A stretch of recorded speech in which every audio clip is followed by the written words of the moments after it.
what's the difference between writing great code and becoming a $1 billion CEO? I'm still see myself as a developer. Even though I'm a CEO, it's still what I like to do. I don't have time to develop myself, but I still spend 50% of my time on the product with the developer. So always doing the same thing, look at how the users use, the employees in the company, where they waste time, and trying to find solution for them so that we improve their life. That's still 50% of my time. Right. The rest is internal growth. How can we make our people evolve? How can we improve our process? How can we go faster on everything? Right. But I mean, trying to understand, it was a very different experience for me when I'm making content versus when I'm running a company.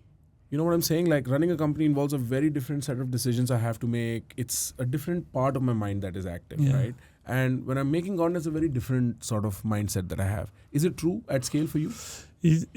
It's true, but the key and part of my success is that I never left the product. It's like you, even though your company can become big, I don't know, maybe in a few years you will have 50, 100 employees. Right. I still think that the focus should be on the product. Right. If you lose that, then that's when companies start to fail. Right. Because they defocus themselves, go on a lot of things, start to sell new products, whatever. But you shouldn't lose the initial focus because that's what made you today. So the highest point of leverage is how good the product is. Yes. What is the second highest point of leverage? The rest is the way you, for me at least, it's the way you operate to be extremely efficient. I spend a lot of my time to be sure that everything we do is super fast, efficient, no waste of time, no waste for decision, great company culture so that we decide fast and that kind of things. Right.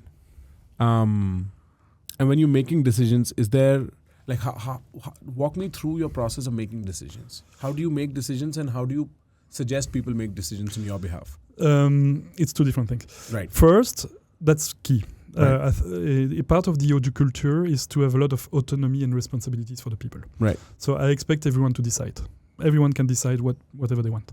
And that's key. And that's not something people do out of the box. Right. You have to teach them that when you recruit a new trainee or a new employee, most of them, they don't decide. I sometimes have people who come to my office and say, can I buy this barcode scanner? Right. Like, I don't know, it costs probably 5,000 rupees. Right. Can I buy this because I absolutely need that for a client? Usually what I do, I don't answer. Because if you answer, they forget to take decision themselves. I just tell, you are an adult, you can decide. Is it worth it for the company or not? And you decide that kind of decision. You should do it yourself. Because most employees forget to be responsible when they join companies. So you have to teach them that.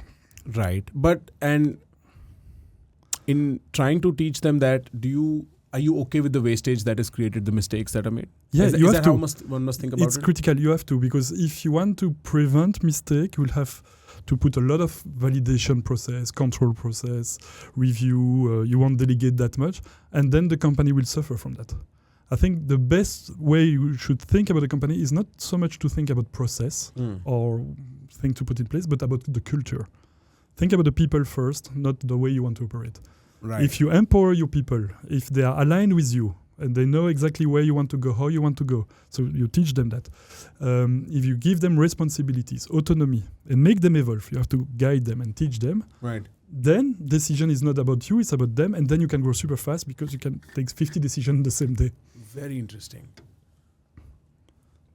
So a lot of the building of a company is about empowering the people that build the company. Yes. And that creates, to a great degree, the sort of leverage where you can do a lot of things at the same time. Yeah. Right. Culture is stronger than processes. Culture is stronger than processes. Yeah, for sure. And usually when you start, the culture is easy, it's you. Right. Because it's the way you talk to people, the way you decide, and the few people around you, they will just do the same way than you. Right. But as you go from 10 to 50 people, after 50 employees, the culture is not you anymore. You start to have middle manager. The culture become them.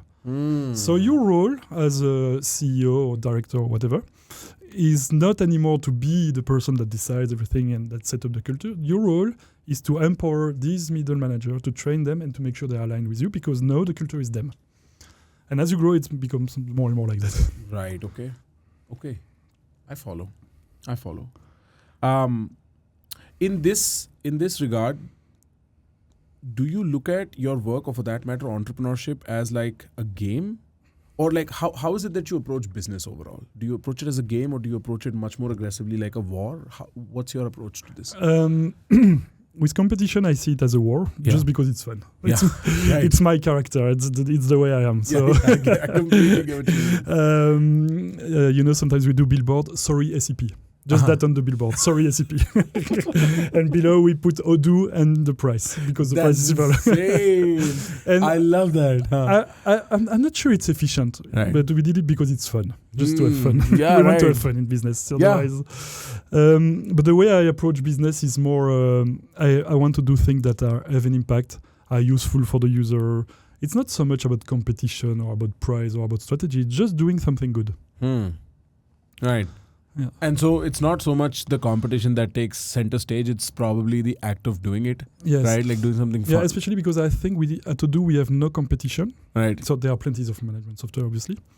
But I may go maybe deeper, but you have two types of player in this market. You have the large player, like SAP, Microsoft Dynamics, NetSuite, that we call ERP.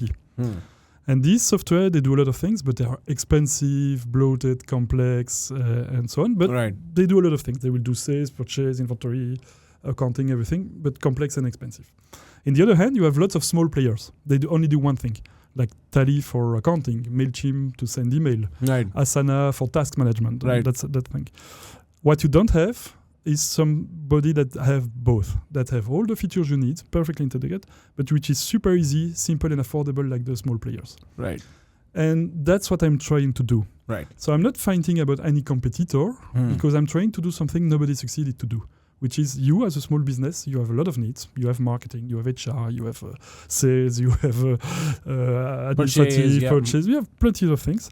And you don't want to spend weeks to implement that. It has to work out of the box right away, be super cheap, 580 rupees per user per month, like that. And that is something nobody succeeded to do on the market. On the market, you either have the big complex software, but they do a lot of things, or the very small one, but they just do one thing. Right, okay. So what you've basically cracked is that there's a need between these two existing camps, and you're trying to make this the advantage of both. To say, we'll do everything a small and mid-sized company needs. So every time they needed something, one click and they install a new feature.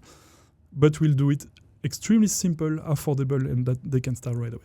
Do you think that's possible in other fields of business as well? That there are two extremes and there's a middle way that you can find and build some novelty? Yeah. It's called blue ocean strategy. Right. It's when you define a position that nobody has today with a very different profile than the others. It's called the blue ocean strategy. Yes. I feel like that's a book. It's a book. It's the name of a book, yeah. Right. Yeah. Who's the book by? Can you check? Because I remember, I think somebody recommended that book to me, and I did buy it. But it's great. You should read it. Yeah. It's about how you find novelty in existing spaces of business. Yeah, it's like Cirque du Soleil in India. Yeah. It's an example. There was the circus with a lot of animals and camels and whatever. Right. And they created a new niche. Cirque du Soleil is more about the circus, but with artists. All the artists of the circus, but no animals, and more on the show. Right. And they created something unique. So they created their own market. Right. And that's kind of an example of a blue ocean strategy. You know what Cirque du Soleil is? Actually, you should look up that too. But Blue Ocean Strategy is by W. Chan, Kim, and Renee I don't know how you pronounce that name. Mauborgne. Yeah, Mauborgne. It's Canada, French. It's Canadian French. Wow. Mauborgne. I find French pronunciations to be so interesting. I just do not know how to approach that problem. You know what I'm saying? Like, I just refuse to pronounce it altogether.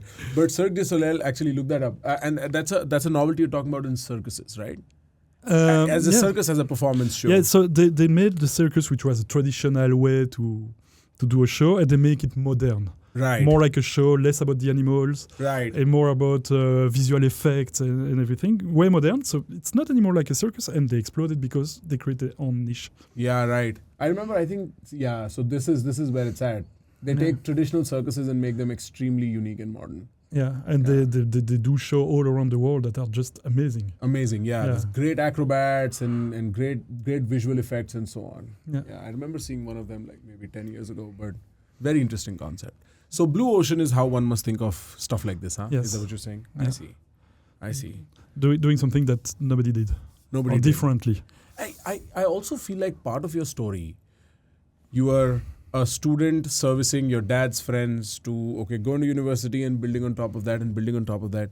That seems like something that was a natural progression, right? Yeah, when you look at it now, it seems like a natural progression. But I did a lot of things failed, and then some succeeded. So all in all, it's the just years of trying and testing and improving. It's just that. Tell me about your failures. What do you remember as a failure? Oh, I did a lot of programs that didn't work. I did so when I was a kid. I was developing virus because I thought it was fun. Never distributed, but it was fun. Then I launched a website for antivirus. Right. It was called anti-spam for your emails. It was called nomoreviagra.com, and never worked. I had not a single client. No. So I spent 1 month developing the system. Never worked. And I've done a lot of things like that. But in a way, I don't think it's important. What matters for any business, it's not so much the failure, to avoid failure. What really matters is to have big successes. You can afford to have failure. What you cannot afford is to not have successes.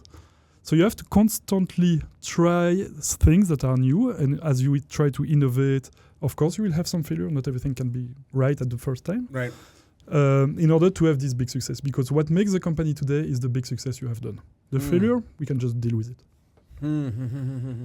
Why do you think is that? Like, why were there no signs